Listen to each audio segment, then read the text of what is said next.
Welcome to the WakeUp Protocol. I am your host, Nadja Haldimann, and together we're having life-changing conversations with real people about spiritual awakening and the transformations that follow. We're mapping the messy path of awakening so you can go further, faster, and feel a little less alone along the way. For this episode of the WakeUp Protocol, I am joined by Linda Wallace, a writer, artist, and feminine embodiment coach whose life and work are rooted in self-love, soul connection, and sacred creativity. Once a creative director working in high-paced fashion and e-commerce, Linda found herself burned out, disconnected from her own art, and yearning for something deeper. What followed was not a breakdown, but a breakthrough, a descent into the body, a return to the sacred, a remembering. In this conversation, Linda shares how art, ritual, and divine connection helped her reclaim the feminine parts of herself she had long abandoned. We talk about healing the inner masculine, creating a relationship with Gus, which is her acronym for God, Universe, and Source, and learning how to feel ourselves, not just in our minds, but in our bodies as the foundation of true self-love. This episode is the journey of reclamation, of sacred creativity, of radical devotion to the truth of who we are. I'm so honored to share this conversation with you, and I hope it lights a spark in you just as it did in me. So I had an interesting experience. I was in my studio meditating before I painted. And all of a sudden, I had this really strange phenomenon happening. I started to convulse. My whole body started to convulse. My arms convulsed. Sounds came out of my mouth. My arms were flailing. I did not create it. I couldn't control it. I just let it happen. And I thought, wow, what is happening here? And I remember going to the therapist I was seeing at the time. And I said, John, this really interesting thing happened to me.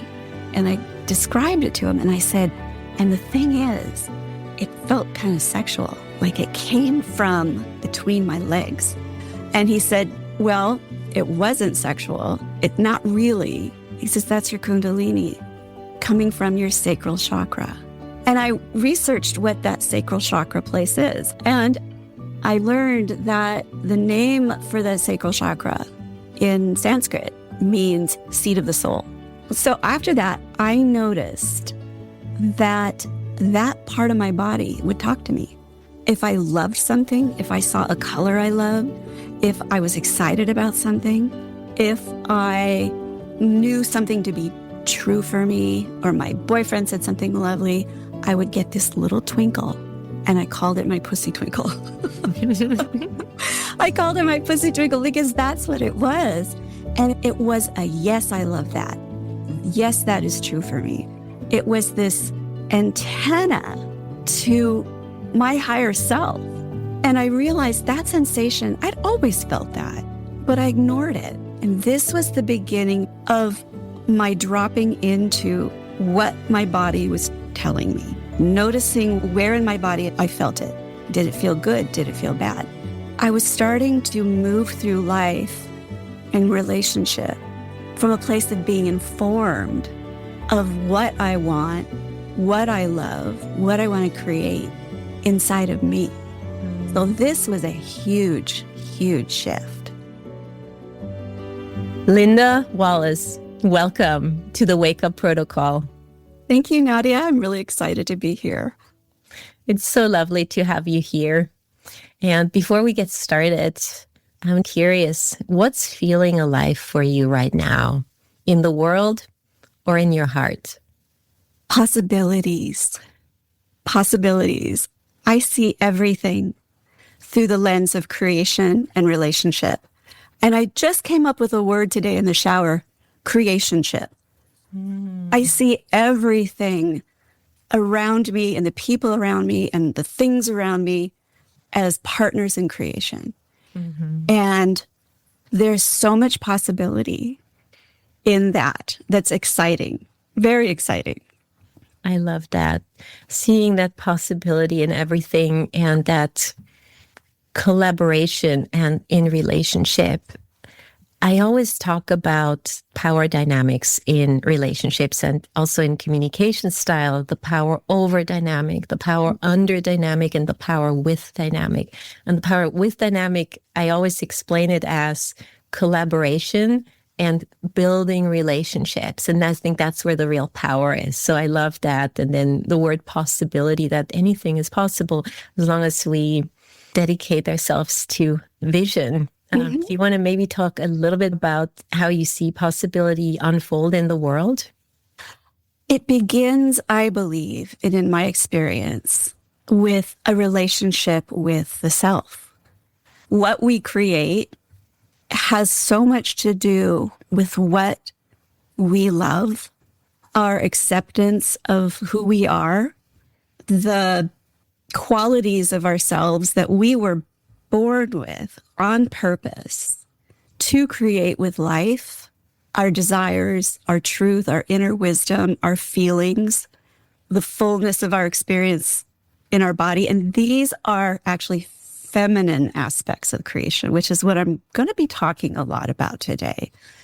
Because I think that, and I certainly know this place in myself and experience this, as women, so many of us are high achievers, high producers, have so many awards and have created our lives in this masculine producing, hustle, commercial structure of the world. All good, all good.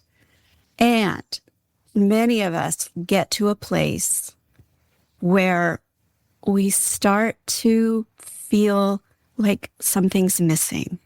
And that part that's missing was, for me, the feminine part of me. My feelings, my emotions, my desires, my connection to my body, my inner truth.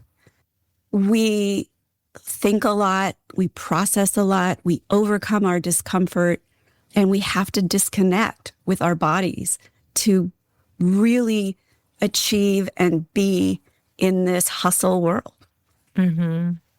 Yeah. And you talk often about self-love, and it's a really difficult thing to achieve because we project love to people outside of ourselves. And yet people say that you can only love others to the degree that you can love yourself.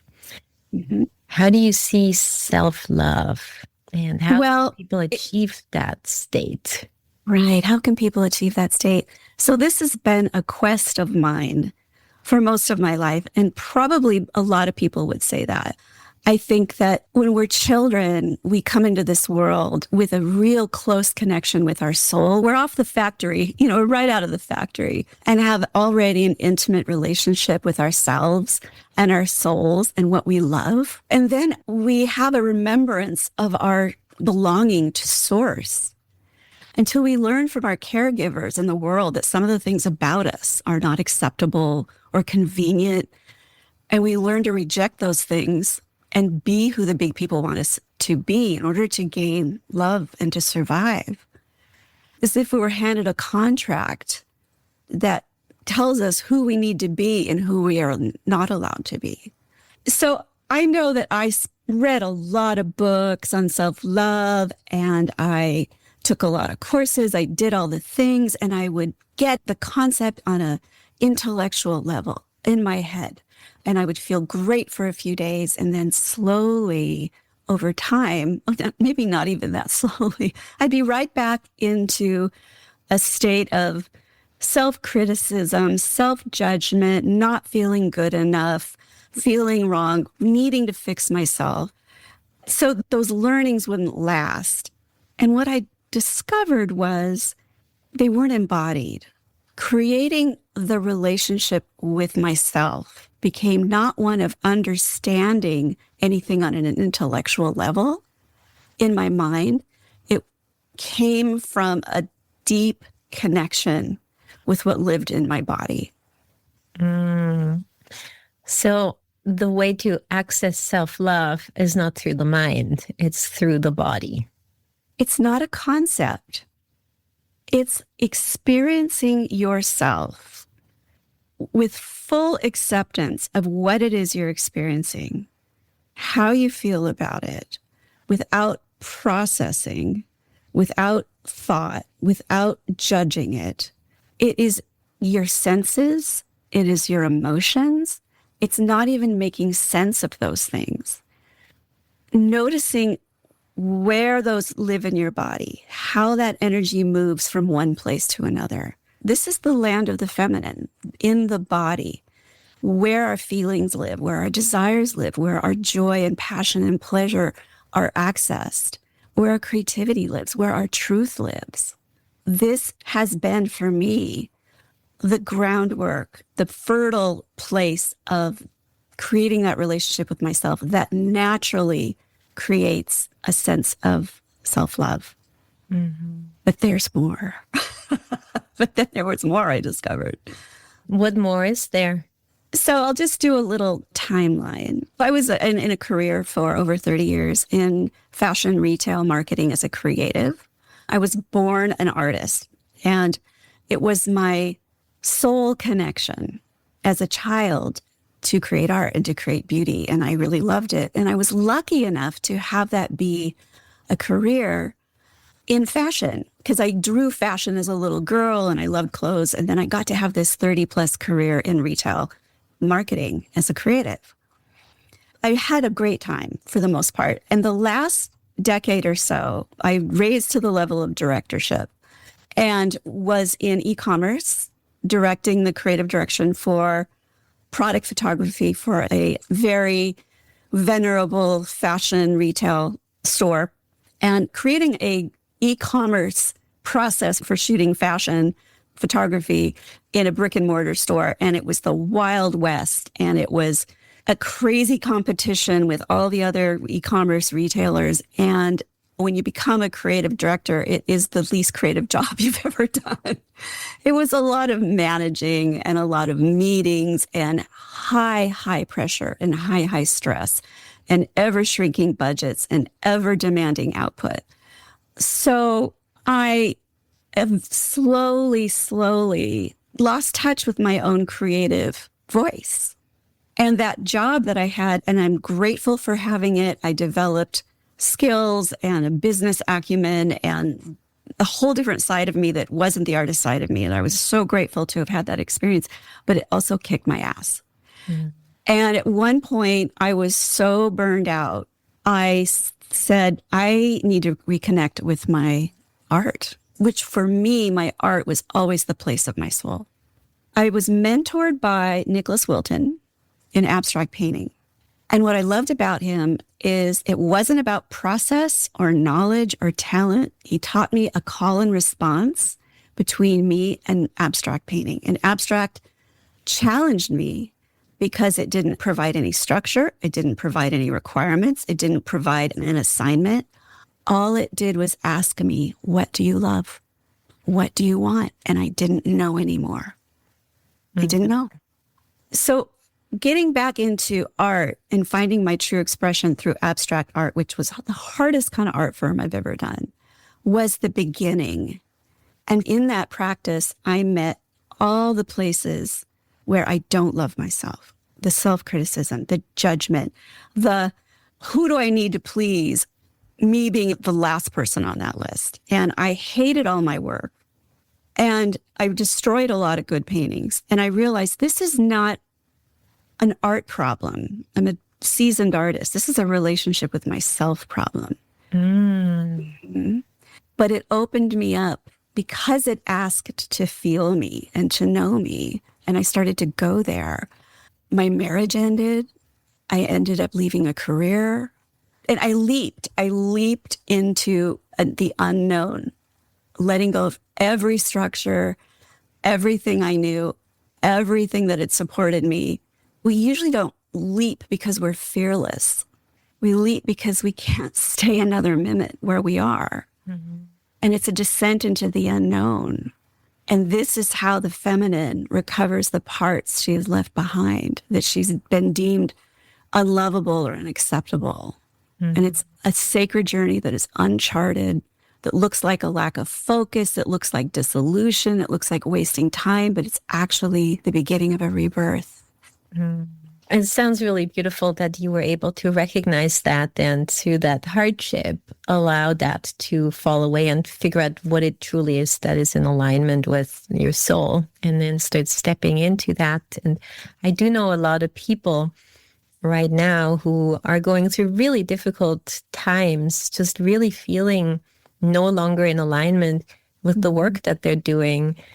I'm career coaching a lot of people, and most of them are completely burned out, and they chose that career because it was a creative career, being a designer in the tech industry, but then they have to let all their creativity go and just start fulfilling all the requirements that are thrown at them, and they're really losing themselves. So adding self-love into that, how does that work? If you were to talk to somebody right now who is completely at the verge of burnout and is in a creative career and actually needs to stay in some sort of a career because of having to pay their bills, how could they find back to a place of self-love? That's a great question. It begins by feeling themselves. Now, I work with women, and I speak in terms of reconnecting with their feminine side. But men and women both have a feminine and masculine. And yet I'm not really familiar with how this would work for men. But I also know that we all have within us and a place in our bodies that contains the energy of what lights us up, what we love, what we want, what we feel we're here for, what we want to create. So I'm going to speak to women. So there's a wonderful book called The Heroine's Journey by Maureen Murdoch. And she speaks of how women do go through a period of time when they are going along with the masculine culture of achieving and producing and earning accolades and earning a living, all good, getting their skills, getting that power, all good. Nothing wrong with that. But we get out of balance too often. And so like me, I came to a point where I felt completely depleted, disconnected from myself, disconnected from my soul, very easily accessed through art, at least it had been. And so what I would tell women who have to stay in their careers is to create a balance between the masculine energy that has them out there doing, producing, proving themselves, achieving, moving mountains, and the practice of feeling themselves in their bodies, in their feelings, in their desires, in their truth, without fixing it, without judging it, without analyzing it. It is a slowing down. It is a releasing of control. And there's physical practices that I think are pretty essential, since this is an embodied experience. This is about your experience within your body and going inward. Mm-hmm. Mm-hmm. I feel like a lot of people are starting to wake up in this time that we're in. We're in 2025. Mm-hmm. Astrologically, it's a massive planetary shift that's happening. All the 4 outer planets have shifted their signs. The astrologers say it might be the biggest astrological event in recorded history. Ooh. And we're feeling it. Frequencies are shifting. And whether we acknowledge it as frequencies or whatever, there's just a lot of energy happening in the world. And people are starting to wake up. And I'm always curious as to how people define what spiritual awakening is, because it's so different for so many people, and yet there's just this one little thing that's the same. So I'm curious, how would you define spiritual awakening? I would define it for me as remembering myself as beloved holy daughter, a child of the divine, who is not here to be fixed and who is loved and adored by what I call Gus. So I'm not religious. I grew up in an agnostic home, and I'm going to admit that I still have a bit of an allergic reaction to the word God. I call it Gus, which is God, universe, source. Sometimes I say God. I'm getting used to that. But it is, for me, knowing myself and identifying myself and seeing myself through the eyes, through the gaze, the cherishing, loving gaze of creation, of the great creator, Gus. That remembering. Mm-hmm. I really like Gus as an acronym. Is there anything else you want to add to that? So I've been blessed with a lot of great teachers. As when I left my career, I really wanted to coach people in relationship. And after 18 months at the relationship school, I realized what I really wanted to do was coach women in their relationship with themselves, because it's their relationship with themselves, the nature and the quality of the relationship that women have with themselves that creates the quality of their relationships with men, with the world, with everything, with their lives. So I am lucky enough to be in a teaching container with Jillian Pothier, who teaches about healing with the masculine as feminine beings. And at the time when I hopped into her teaching spaces, I thought, well, I don't know why I need to do that, but there's something here for me. So she would say, you heal with the masculine, starting with healing with God, then the masculine within yourself, and then the masculine in the world, in men and life. And I thought at the time, I'm going to skip the God part. That's just not me. But what happened is that it came to me. It came to me. I didn't see it coming. And here's where it started. Through my whole exploration, one year I decided to experience ayahuasca. And then 6 months later, a much bigger, more intense psychedelic experience that I'm not even going to name. And in those experiences, I met the divine, and it didn't want to fix me. It wanted to show me that I was never broken in the first place. In fact, in the last experience I had, it was a total ego death experience. I heard, you don't have to try to be loved, not even a little bit. And I knew I had tried so hard all my life to alter myself, to change myself, to abandon myself, to become acceptable, to become loved, to be wanted. So I had an interesting experience. I was in my studio meditating before I painted. And all of a sudden, I had this really strange phenomenon happening. I started to convulse. My whole body started to convulse.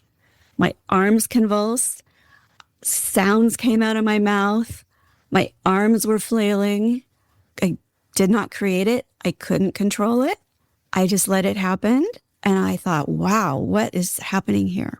And I remember going to the therapist I was seeing at the time. And I said, John, this really interesting thing happened to me. And I described it to him. And I said, and the thing is, it felt kind of sexual, like it came from between my legs. And he said, well, it wasn't sexual. Not really. He says, that's your Kundalini coming from your sacral chakra.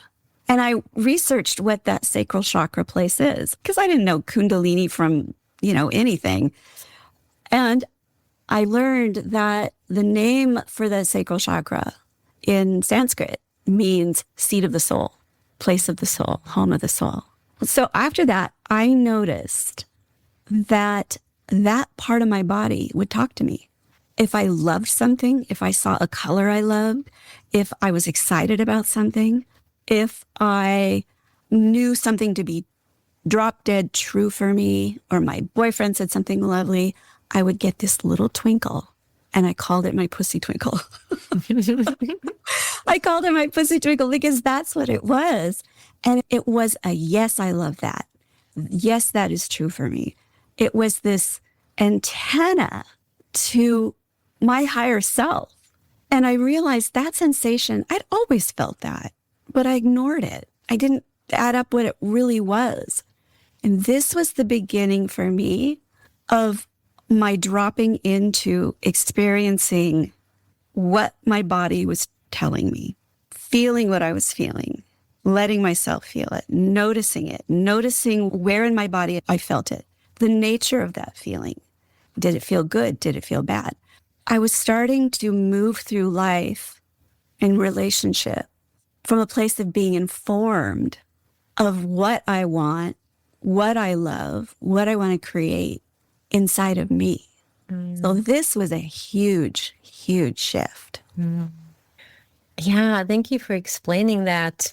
So what I'm hearing is you were a creative director in the corporate world and you lost your connection to your own creativity, to yourself, to your self-love, wanting to please others and working towards what others wanted because that was what you thought you needed to do. And as you were doing that, you were starting to lose yourself more and more and became increasingly less aligned with the work that you were doing. And then you ended up getting back into art. And then through the psychedelics, started feeling yourself inside of your body and started activating something that was like an antenna or a guidepost that helped you get the information of what's actually in alignment and what's not, that pussy twinkle, as you call it. And whenever you got that yes, you knew, I need to go more towards that. Is that correct? Or did you get a no as well? And what did that look like? I did. It was a little different. Now, this is the interesting part. I mean, it's all interesting, right? Mm-hmm. The no started coming to me in a voice. It was a voice. And it would say, if I was in a crunchy place in a relationship where I just knew I wasn't in the right place, this wasn't the right person for me, it would say, this here is bullshit. This is not what you're here for. It became a voice. Like Pussy Twinkle was like, yes, love this. This feels right. It was nonverbal. But the no's were from a different place. It was interesting. So going back to Jillian's assertion that you heal your relationship with yourself, with this feminine part of you, which is the seat of your soul, through your relationship with God. And that's what started to happen to me. Here's an interesting framework. The divine, Gus, God, whatever, is, of course, not gendered. It's not male. It's not female. But it contains the energetics of the masculine and the feminine energetics of creation that we all have. Creation starts with a desire. It starts with a desire for something that doesn't exist or a magnification of what does. And then that's the feminine part of creation. The masculine part of creation says, ooh, feminine, I love this desire in you. Yes to this. And now we're going to go do it. And the masculine brings the frame, the process, the tools, the action part of it. So I was my own inner masculine, the part of me that drove me hard at work, that had me people pleasing, that had me over functioning and abandoning my feelings and my needs and my desires and my comfort. That part of me was my internal masculine energy. And it was informed by the way the world works. You'll never hear me bash the masculine. There is a rightness to aspects of the masculine that can be a little confronting for the feminine. But when they are devoid of shadow, they are just as creational and just as important as the creative aspects of the feminine.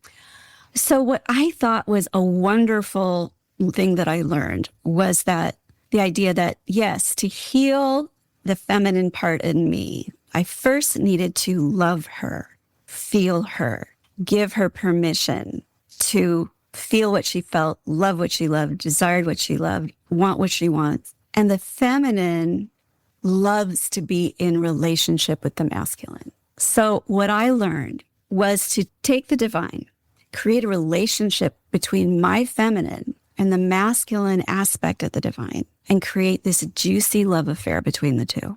Inside of yourself. Inside of myself. Yes. And, if this is all in my imagination, so what? It works. It's like the feminine me had to heal. The feminine me needed permission, needed to be loved, needed to be seen and felt by another, by a masculine that would cherish her, honor her needs, her discomfort, provide for her in the ways I was not. And the masculine in me, which was tyrannical and critical, was not. So I created this relationship with, and this is what I learned from my work with Julian, a relationship with the masculine aspect of God. And that's when I said that remembering my identity as a holy daughter, the feminine me needed that healing. And it needed to happen in relationship with a benevolent masculine, provisional, cherishing, benevolent masculine. Yeah. We all have the feminine and the masculine within ourselves. And so what I'm hearing, what you did was you were finding the benevolent, the sacred aspects of those two. And you were able to somehow merge them within you so that you now embodied both the feminine and the masculine in its purest form of love that supports you, which then helped you actually love yourself in a deeper way. And I'm curious, what happened as part of doing that, of merging those two? How did you come back into the world? How did you change? What was the change in relationship to yourself and the relationship to others because of that? Great question. Well, it was a significantly deep journey. This journey of remembering myself in this way is diving down deep into the dark, hidden places where I had hidden parts of myself. All the rejected parts of myself were still there. All the places I felt I had to reject in order to survive. And it's going down deep and refinding those, digging them up. And it's dark down there and it's uncharted territory because every woman who goes through this and every man has their own journey. For every person who does this, it is a unique journey. It is uncharted. It feels shitty because there's no path. There's no instructions. There is no template for this because it's uniquely yours. In order to recover those beautiful aspects of the feminine, you've got to go find them. And you've got to go find them in the mud where you left them. And down in that mud is love, is compassion. And I found the love and the compassion of the divine, of Gus, who says, there you are. Now I feel you. Now I feel you. Yeah, that's beautiful. And I can feel what you're saying inside of my body, that there's a part of me that's lighting up as you're saying that, that's remembering, that's wanting to reconnect and remember with those parts. So what does your life look like now? You were a creative director and you made a big pivot. And what changed for you and what does that look like? The process of becoming feelable to myself, getting to know myself again, accepting the parts that I had abandoned, made it so I had to prune out things that weren't good for me, that didn't feel right for me. I started a daily practice of creating a relationship with myself through my body and becoming feelable to myself and creating intimacy with myself in order to create intimacy with others, with life, to stop processing all my feelings and my sensations so much. You know, we can't expect others to meet us and feel us in places that we don't meet and feel ourselves. And life cannot respond to what it cannot feel. So the feminine's first act of creation is to feel herself. And then, yes, I was shedding things that no longer fit. Relationships that no longer fit. And I had a partner in that. I had a partner, and the partner was Gus, who spoke to me, whatever that is. You know, Gus could just be my higher self. I allowed myself to say, this doesn't feel right. I allowed myself to say no. I allowed myself to say, I want something different. And I had an ally in the masculine aspect of Gus that honored the feminine part of me, the feminine part of me that wanted what I want, loved what I loved, wanted to create what I wanted to create, and said yes to those things. and so had my back. Thank you. You talked about a ritual, a daily ritual to kind of reconnect to the feminine inside of you. And could you maybe go into some details on what that looks like? So my ritual now is I wake up in the morning and I dance. I dance for as long as I want to as a preparation for meditation. Because I can so easily go right into my head and be like, what am I going to do today? What problems do I have to solve? What am I going to accomplish? That place of the head, I can so easily get hijacked by that. What I have found is a really effective way to refocus on the receptivity and the wisdom of my body is to dance. So it truly hijacks my mind's wanting to dominate my time. And it's a way to feel my body. I'm feeling my body. I'm dancing. I'm moving to music. And my body just wakes up and the energy is moving. And then I sit down and I meditate. And my meditations can be different all the time. They are conversations with Gus, with God, with the divine. And these get very interesting because when I sit down into a meditation and I'm from a place of scarcity or fear or wanting or needing to be saved, my energy is all up in my throat and all up in my head, and I'm desperate and I'm like, save me, save me, save me, come in and fix me, come in and fix me. Well, most of the time what I hear in this conversation is nothing. When I do that, I hear nothing. And now I know, oh, it can't feel me. Because when you're in a creationship, the other entity needs to feel you. And the best way to be felt is when you're feeling yourself.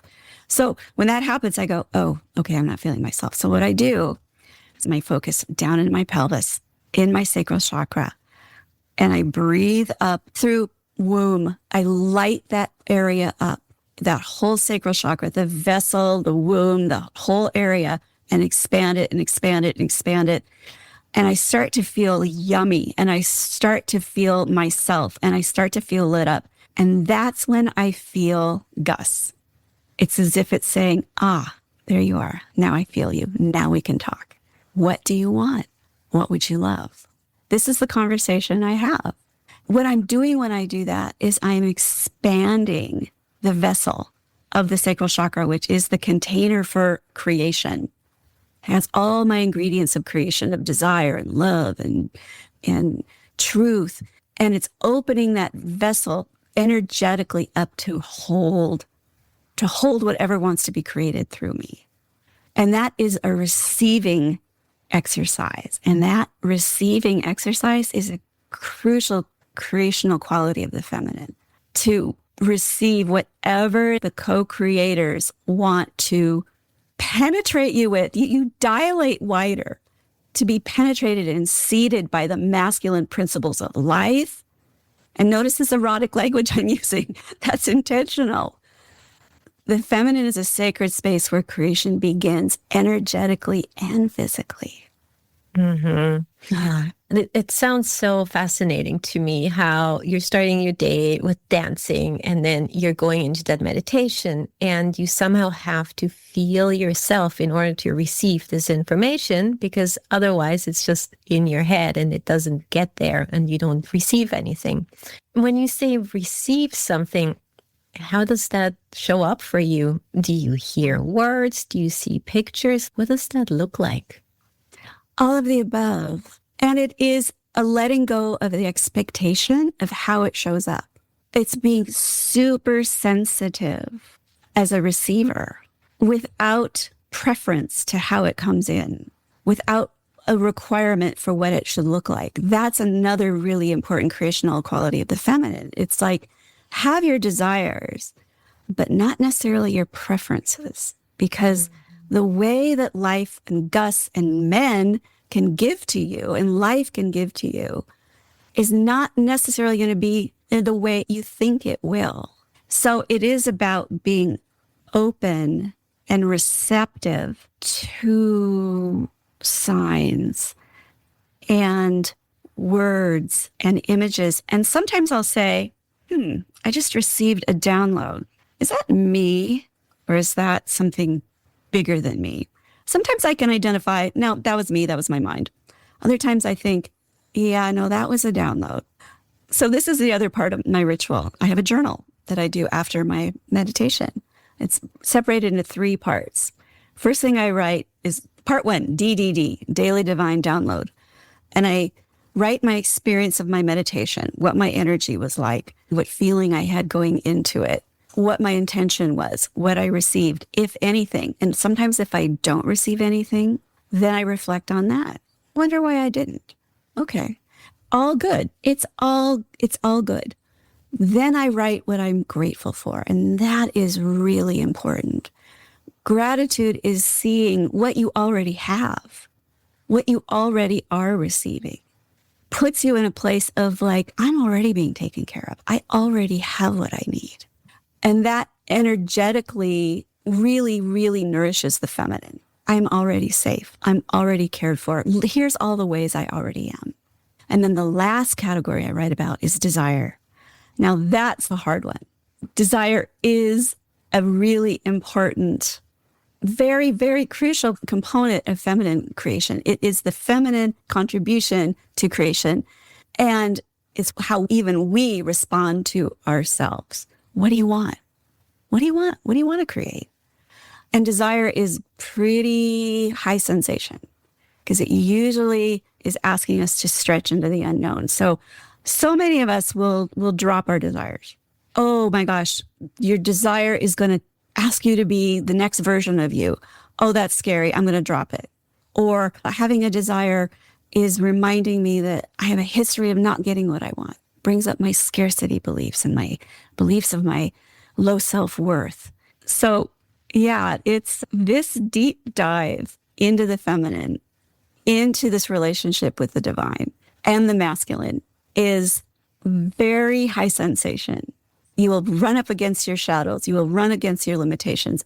And it is also the exact way that you grow into your true self and your true potential and your true power. What a beautiful ritual you have. And thank you so much for sharing that. And I'm sure a lot of our listeners are going to want to play with something along those lines too, to start their day. It sounds very powerful to help manifest the reality that we really truly want. And that's in alignment with our true selves from that place of embodiment. Mm-hmm. Mm-hmm. You know, I'm not very good at routine. I buck at, you have to do this thing every single day. And there's a part of me that says, no, I don't. And I just don't like routine. I've never been more dedicated to a routine in my life because routine always feels like this top-down, hierarchical, you should, you need to, you're supposed to. And breaking up with my tyrannical inner masculine, I would say no. Well, replacing it with a masculine that is templated by my relationship with Gus, which is benevolent and for me. Now I see that structure, that routine as provisional because of what it gives me. So this is the whole big change I have is not only in my healing with my feminine, but what heals the feminine partly, not only my devotion to her, but the masculine devotion to her, the masculine in me, who will sit myself down and do the thing I don't want to do because it's for my best good. And it reminds me that it's for my best good. And it does it with benevolent leadership and love. And this has changed my relationship with producing. Instead of it being this chain myself to my studio and hurt myself in my studio, it's like, oh, you want this. So let's begin by asking you, what would you love to feel? How would you love to feel? And what do you want? So this is the beautiful dance between the masculine and feminine. Yeah. Everything you're explaining just resonates so deeply with me because I know the way we manifest things is by feeling it. And that feeling is what eventually attracts what we want. So obviously we have to feel in alignment with what it is that we want, or else we're going to get something else. And so having practices around that sounds really, really powerful. You are a writer, an artist, a feminine empowerment coach. And I just want to give you a little bit of time to share with our audience how they can find you. Sure. It is my great, great joy to work with women and have them show up at the beginning of a coaching session and feeling just so disconnected from themselves and so lost and so, just the down energy, and to have them at the end of the hour absolutely lit up and just feel their light and feel their love. It's just a pure delight for me. You can reach me through my website, and my email is in there. You can reach me through Facebook, Linda Wallace. And if you are interested, because my Facebook doesn't really have a lot about my coaching, you can DM me and say, I want to get into your private Facebook group for women. It's called Creating Her. And that's an invitation when I bring you in. And this is where we talk about this stuff. I also have Instagram and 2 Instagrams, one for my art, because I coach artists with the same sort of energetics of creation, and women. So I've got Linda Wallace Studio, and the other one is The Art of Creating Her. And I know you'll put those in the show notes. So yeah, that's how I can be reached. Yeah, thank you. And as you said, I will put all those links in the show notes so people can easily find you. And before we end, I have one final question for you. If you could go back in time and give a message to a younger version of you, what would you tell her?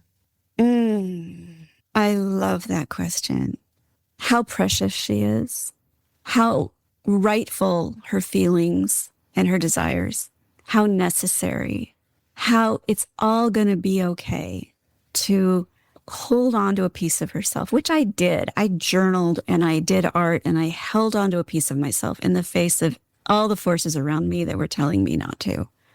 Have faith, trust life, hold on to yourself, love what you love, want what you want, feel what you feel, trust yourself. Trust yourself. Beautiful message. And so it is. Linda, thank you so much for your generous time to be on this podcast. I really enjoyed the conversation. I feel my own nervous system calming down and relating to the messages that I received from you. So I want to thank you personally for that as well. Oh, thank you. It's just such a delight. I care and love this work so much. Thank you so much for tuning into the Wake Up Protocol. If you like what you heard, share this episode with 3 people who need to hear this message. And if you want to go deeper, head to thewakeuprotocol.com and sign up for our email list. That's where we share behind-the-scenes insights, bonus resources, exclusive invites, and the kind of guidance we only send to our community. And if this is the last thing you hear from us, all we'd like to say is keep going, trust yourself, follow your heart. Until next time, have a safe and happy journey.